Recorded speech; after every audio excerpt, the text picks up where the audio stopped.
사랑하는 수박씨 제자 여러분 반갑습니다. 만점의 기적을 경험하라 미라클 사회역사 윤쌤입니다. 자, 지난 시간에 이어서 10-1 정치과정과 정치주체 그 두 번째 수업 진행해 보도록 하겠습니다. 자, 지난 시간에 우리가 배웠던 내용은 정치과정, 이익의 표출부터 해서 이익의 집약, 정책의 수립, 집행 그리고 평가 그리고 환류의 과정까지 이게 각각 무엇인지 사례를 통해서 정리를 했고요. 이번에는요. 우리가 지난 시간에 배웠던 그 정치 과정의 단계에서 뭐 개인도 등장하고 집단도 등장하고 언론도 등장하고 그다음에 뭐 국회가 정책을 수립하니 마니 뭐 이런 등장한 존재들 있잖아요. 이들을 정치 주체라고 하는데 이 정치 주체에는 누구누구가 있고 그들이 각각 무슨 역할을 하는지 요 내용을 한번 공부해 보도록 하겠습니다. 자, 오늘 공부할 내용은요. 오늘의 퀘스트에서도 얘기했지만 다양한 정치 주체들이 등장을 할 거예요. 각각의 정치 주체들이 도대체 무슨 역할을 하는지 구분하는 게 오늘의 핵심입니다. 내용 자체는 많지 않지만 중요한 내용이니까 구분 잘 하시면서 따라오시면 돼요. 자, 출발해 보도록 할게요. 2단계 플레이 스타트. 오늘의 주제는 주제 2, 정치 과정의 참여 주체입니다. 자, 정치 과정 지난 시간에 배웠고 정치 주체라고 하는 건 우리가 지난 시간에 배웠던 정치 과정에 참여하는 주인공들이 누구냐? 그들을 정치에 참여 주체라고 하는 거야. 풀어서 문장으로 한번 정리를 하자면 정치 주체라는 건 정치 과정에서 각각 어떤 일정한 역할을 수행을 하면서 뭐 시위를 해서 이익을 표출하는 것도 역할이고요. 정책을 수립하는 것도 역할이고요. 모든 게 다 역할이 되는 거예요. 자신만의 역할을 수행하면서 정치 과정의 다양한 방법으로 영향력을 미치는 걸 영향력을 행사하다 이렇게 얘기하거든. 그러니까 자신의 역할을 하면서 정치 과정에 영향을 미치는 개인, 영향을 미치는 집단, 이들을 모두 우리가 정치 주체다라고 이야기를 하는 거예요. 본격적인 내용은 지금부터죠. 그렇다면 정치 과정에서 어떤 역할을 하고 정치 과정에 영향력을 행사하는 정치 주체에는 누가 있고 그들이 무슨 역할을 하는지 옆으로 자리 옮겨서 계속 이어가 보도록 하겠습니다. 2번 다양한 정치 주체 너무 중요해요. 지금부터 끝까지 잘 들으셔야 돼요. 짧은 시간에 빠르게 정리하겠습니다. 첫 번째 먼저 국가기관부터 정리를 해야 되는데 국가기관 그러면 어떤 거 말하냐면은 우리 앞에서 뭐 민주주의의 기본 원리 할 때 권력 분립 원리 설명하면서 핵심 권력은 세 가지가 있다. 국가가 가지고 있는 법을 만드는 입법부, 그 법을 바탕으로 살림살이를 하는 행정부, 그 다음에 재판을 담당하는 사법부가 있다 했잖아. 얘네 셋이 가장 핵심적인 국가기관인 거예요. 얘네들 얘기를 하는 거거든요. 국가기관은요. 우리가 지난 시간에 배웠던 정치 과정에서 무슨 역할을 하냐면 자, 요 단어 밑줄 친다. 얘네들은 공식적으로 뭘 할 수 있는 역할을 한다? 정책을 만들고 그 정책을 실행에 옮기는, 집행하는 역할을 할 수 있어. 이들이 국가기관이야. 공식적으로라는 말을 왜 선생님이 밑줄을 치라고 했냐면 공식적이다, 비공식적이다 이런 얘기를 할 때 그럼 공식적인 역할을 하는 정치 주체는 제일 중요한 정치 주체고 비공식적인 역할을 하는 정치 주체는 그럼 덜 중요한 정치 주체고 이런 의미가 절대 아니라는 뜻이야. 알겠지? 공식적이라는 건 자 봐봐 선생님은요 일반 어른들보다 선생님이다 보니까 법이라든지 정치라든지 이런 데 대한 지식이 좀 풍부하겠죠. 그렇죠? 정책이 뭔지도 잘 알고요. 이런 내용도 다 알고 있어요. 그렇다고 해서 선생님이 직접 정책을 수립하고 그 정책을 집행할 수 있는 권한이 있어요? 없어요? 없잖아요. 여러분의 부모님도 마찬가지야. 아, 우리 아버지는 막 서울대 나와서 엄청 똑똑하셔. 그렇다고 해도 여러분의 아버지가 정치인이 아닌 이상 정책을 수립하고 집행할 수 있는 권한이 있어요? 없어요? 없잖아요. 그렇죠? 여기서 말하는 공식적으로라는 건 법적으로 정책을 수립할 수 있고 정책을 집행할 수 있는 권력을 가지고 있는 이들을 공식적인 정치 주체다라고 얘기하는 거야. 그래서 지금부터 배우는 새 국가기관, 국회, 정부, 법원은요. 금성교과서하고 박영사교과서에서는요. 공식적인 정치 주체 이렇게 나오고요. 그 다음에 나머지 2번부터 뒤에서 우리가 배울 모든 정치 주체는 비공식적 정치 주체 이렇게 구분하고 있거든요. 참고로만 알아두시면 돼요. 아, 국가기관은 법적으로 정책을 만들고 집행할 수 있는 권한을 가지고 있기 때문에 공식적인 정치 주체라고 하는구나. 그럼 얘네들이 도대체 정치 과정에서 무슨 역할을 하는지 한번 보자. 먼저 국회, 입법부죠. 얘네들은 무슨 역할을 해요? 행정부가 정책을 만들고 집행하기 위해서는 그 정책의 본 배경이 되는 법이 존재를 해야 되잖아. 즉, 정책을 수립할 수 있도록 법을 만들고 때로는 법에 잘못된 내용이 있을 땐 고치기도 하겠죠. 고치는 걸 개정한다 그래요. 법을 만들고 개정하는 역할을 바로 공식적인 정치 주체 국회가 담당하고 있어요. 그 다음에 그럼 국회에서 법을 만들어주잖아. 그럼 그 법을 바탕으로 정부, 행정부는 법에 어긋나지 않는 범위 안에서 더 많은 국민들에게 이익이 되는 정책을 결정, 수립하고 그리고 집행하는 거죠. 실행에 옮긴다라는 뜻이야. 아, 국회는 법을 만들고 정부는 그 법을 바탕으로 정책을 만들고 결정하고. 그 다음에 그러면 법원은 도대체 뜬금없이 정치에서 왜 등장하느냐. 법원은 여기서 이제 무슨 역할을 하는 거냐면 국회가 법을 만들지.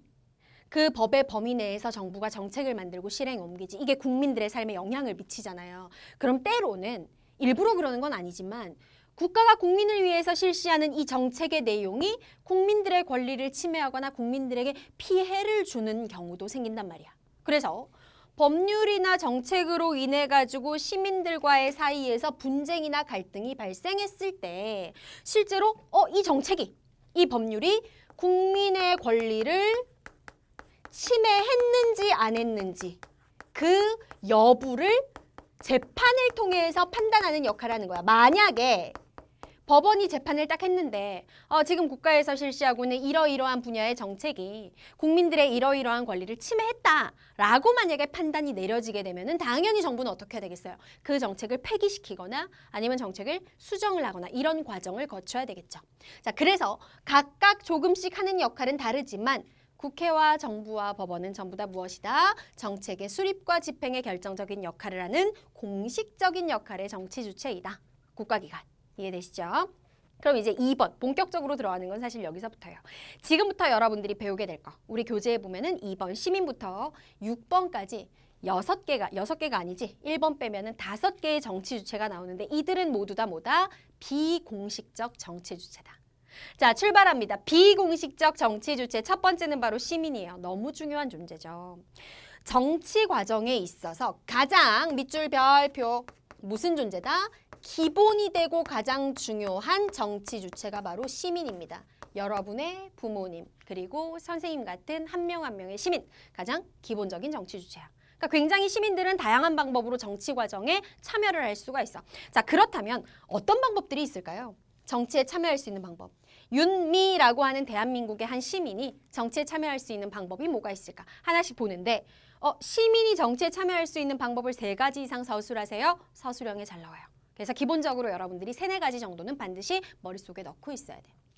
자, 윤미라는 개인, 성인이니까 선생님을 예로 들게요. 정치에 참여할 수 있는 가장 기본적이면서 가장 중요한 방법은 선거 참여죠. 소중한 나의 한 표를 행사해야 돼. 국회의원 선거에서도, 지방자치 선거에서도, 대통령 선거에서도 나의 소중한 한 표를 행사한다. 이것도 정치에 참여하는 방법이죠. 그 다음에 2번째, 나는 나의 어떤 정치적인 주장을 펼치기 위해서 단체에 가입하고 싶어. 단체 가입. 그래서 나와 뜻이 같은 사람들과 같이 행동하는 거지, 그치? 그럼 어떤 단체를 말하는 것인가? 선생님 도대체 무슨 단체에 가입하는 걸 말하는 거냐면 지금부터 괄호 3번, 괄호 3번 맞나? 괄호 3번, 괄호 4번, 괄호 5번에 나오는 단체들을 말하는 거예요. 자, 윤미라는 사람이 정치적으로 자신의 뜻을 펼치고 싶어. 그러면 윤미는 정당에도 가입할 수 있고요, 자유롭게. 시민단체라고 하는 단체에도 가입할 수 있고요. 또 이익집단이라는 이름의 단체가 있어요. 어디든 가입할 수 있어요. 정당에도 가입하고 시민단체에도 가입하고 중복으로 가입할 수도 있어요. 어쨌든 이렇게 단체에 가입해서 활동을 하면서 정치에 참여할 수 있는 방법이 또 있어요. 그 다음에 3번째 방법은 뭐가 있을까? 집회를 하는 방법이 있죠. 집회 참여. 집회나 시위.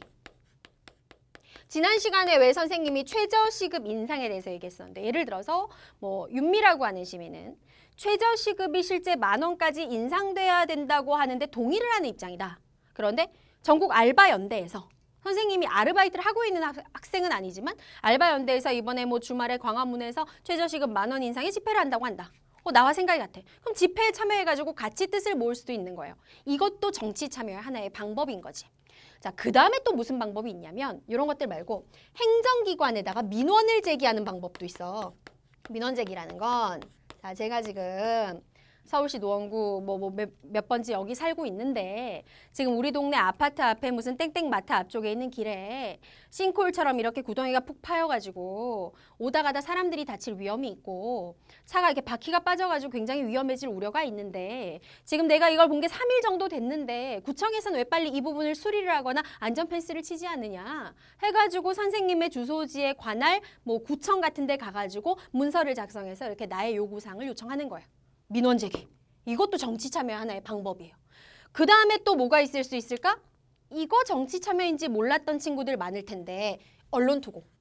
언론사에다가 투고라고 하는 건 글을 손으로 쓰든 아니면 요새는 인터넷 게시판에 들어가서 내가 이렇게 워드를 치든 나의 의견을 언론사에다가 보내는 거. 이걸 언론 투고라고 하고요. 그 다음에 SNS로도 요새는 쉽게 정치적인 활동을 할 수가 있죠. SNS 트위터를 통해서 아니면 인스타를 통해서 페이스북을 통해서 아니면 그 외에 다른 SNS 누리소통망이라고 얘기하죠. 이런 것들을 통해서 나의 정치적 색깔과 같은 사람들 서로 팔로우도 하고 그 다음에 나의 정치적 의견을 올리기도 하고 이것도 하나의 정치 참여 방법인 거야. 알겠지? 그러니까 정치 참여 방법은 굉장히 다양해요. 시민은 가장 기본적인 정치 주체이면서 이런 수많은 방법을 통해서 정치 과정에 참여할 수 있다. 자, 넘어가겠습니다. 그렇다면 시민이 다양한 단체에 가입할 수 있다 그랬잖아요. 정치 과정에 참여하는 정치 주체, 그 단체들. 3번 정당으로 가보도록 하겠습니다. 자, 여기서 중요한 게 하나 있다, 얘들아. 단체가 지금부터 연속으로 3개가 나오죠. 정당, 시민단체, 이익집단이 나올 건데 정당과 시민단체와 이익집단의 성격을 구분하는 게 그렇게 시험에 잘 나와요. 진짜 잘 나오거든. 잘 드러났다가 구분해야 돼. 알겠지? 자, 정당 한번 가보도록 하자. 정당은 도대체 뭐냐? 계속 수업 시간에 얘기하잖아. 자유한국당, 정의당, 민주통합당, 바른미래당. 이게 우리나라에 존재하는 가장 대표적인 정당. 이거 말고도 여러 개의 정당이 있는데 이 정당이라고 하는 단체는요. 어떻게 만들어진 단체냐면 정치적인 의견이나 생각이 비슷한 사람들이 모였어. 그래서 뭐를 목적으로 만든 집단이냐? 밑줄. 정치 권력을 획득하기 위한 목적으로 만들고 활동하는 단체를 우리는 정당이다라고 얘기를 합니다. 그러니까 정치적인 색깔의 단체다라고 생각하면 돼. 자, 예를 들어서 윤미라고 하는 사람이 정치에 평소에 굉장히 관심이 많았어. 근데 나는 평소에 정치에 관심이 많으면서도 우리나라 정치 문제에서 가장 중요한 것은 단연코 통일 문제라고 생각을 하고 있었어. 그래서 인터넷에 이렇게 봤더니 나와 비슷하게 통일에 가장 중요한 가치를 두고 있는 사람들이 꽤 많다는 사실을 알게 됐어요. 그래서 나는 결심했어. 통일을 가장 중요한 우리나라의 정치 목표로 삼는 그런 정당을 내가 하나 만들어야 되겠다라고 생각을 한 거야. 대한민국은 민주주의 국가이기 때문에 몇 가지의 정당을 만들 수 있는 조건만 갖추면요. 대한민국 국민이라면 누구나 정당을 만들 수 있어요. 그래서 선생님들이 그 조건을 다 확인하고 나랑 생각이 같은 사람들을 모아가지고 통일을 가장 중요한 목표로 하는 정당을 하나 만들었습니다. 그래서 이름을 통일최고당 이렇게 지었다고 치자. 그럼 자, 이 정당이라고 하는 건 뭐야? 통일이 가장 중요하다고 생각하는, 즉 선생님이랑 정치적 견해가 같은 사람들이 모였어요. 그래서 통일최고당을 만들었는데 그럼 정치 권력을 획득하는 게 목적이다. 이건 도대체 무슨 말이냐? 어렵지 않아. 통일이 최고의 목표가 되게 만들려면 어떻게 해야 돼요? 우리 통일최고당이 힘이 생겨야 돼요. 어떤 힘이 생겨야 돼? 쉽게 말해서 우리 통일최고당 출신이 선거에 나가서 대통령이 되고 우리 통일최고당 출신이 국회의원 선거에 나가서 되게 많은 국회의원들을 배출하고 그러면은 우리 통일최고당은 정치적으로 파워를 갖게 되겠지. 그게 정치 권력이야. 정치 권력을 획득해야 통일이 최고라는 정책을 만들 수가 있잖아요. 이런 목표를 가지고 달리는 집단을 우리는 정당이다라고 얘기를 하는 거예요. 어렵지 않지? 아, 정치적인 색깔을 가지고 있는 단체가 정당이구나. 그럼 정당은 정치 과정에서 무슨 역할을 하느냐? 봐봐. 통일이 목표라 그랬어. 그러면 이 통일 정책을 만들 수 있는 힘 있는 당이 되기 위해서는 우리 당에서 대통령 나오고 우리 당에서 국회의원 나와야 된다 그랬지. 누가 우리 당 출신을 대통령 국회의원 만들어줘요? 국민들이 우리 당 출신한테 한 표를 찍어줘야 우리 통일최고당에서 대통령 국회의원이 나올 거 아니에요. 그러면 국민들의 목소리에 귀를 기울여야 돼. 그걸 정치 과정에 잘 반영을 해줘야 우리 정당이 국민들에게 지지를 받아서 정치인을 배출할 수가 있겠죠. 그렇기 때문에 정당은요.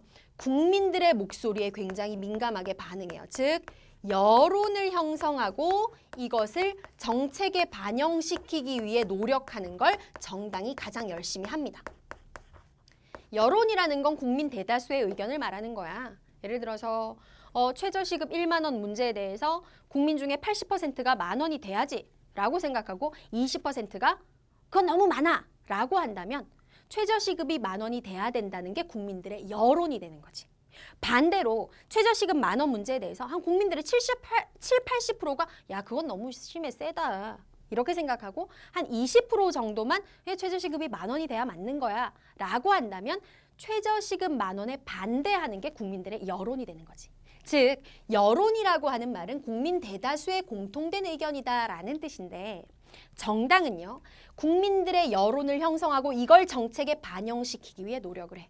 그래야 국민들의 지지를 얻을 수 있으니까. 그 다음에 정당이 하는 역할, 당선시켜야 되니까 선거에 열심히 후보자 내보내겠죠. 그렇죠? 자기 정당 출신. 이렇게 해서 후보자를 내보내서 당선을 시키는 게 바로 정치 권력의 획득 같은 말이잖아. 정치 권력의 획득을 통해서 자신들의 정치적인 이상, 목표 이걸 실현하기 위해 노력한다. 이게 정당의 역할이에요. 자, 정당이라고 하는 존재가 어떤 존재인지 반드시 구분하고 계셔야 됩니다. 자, 이제 계속 이어서 4번으로 가도록 할게요. 정당 말고 평범한 시민들이 가입할 수 있는 게 이익집단하고 시민단체도 있다 그랬잖아요.